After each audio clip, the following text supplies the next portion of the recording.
ang naglugito mong kinayahan. Gialinop-nop na ang kalibutan sa kalit mitikyop ng gabiing madulom sa mahayag mong kaugmahan.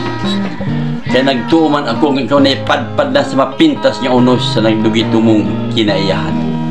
Ug ang kasing-kasing balaan hinulad sa dutong kinaadman, isalanapan ug salimbugan sa mabagang panganod sa limbong ning walog sa bilaman.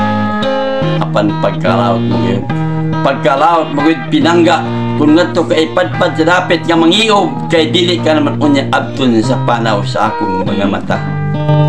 Kansang pulo din ang matay, ug ang kayo dili pagpalungon, dito niya pagkatitiyon ang wala katapusang lusok sa mga luha sa pagmangutan, kimelhan sa imong kalautan, bayad sa imong kasalanan.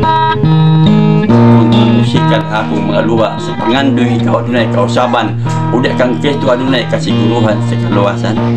Apan kawang ang tanan, kaya bisan pa kung kaputon kung tilan sa bangaw, ug pupuon ang kabituonan, pangkintang way kapuslanan, kaya kung naulipon naman sa utang espiritu ni ining kalibutan. Magbasol ka ba yun sa dapit, di mo na ikalipay. Upang pagpasagad mo, may hinungdan sa naglugito mong kinayahan. Salamat.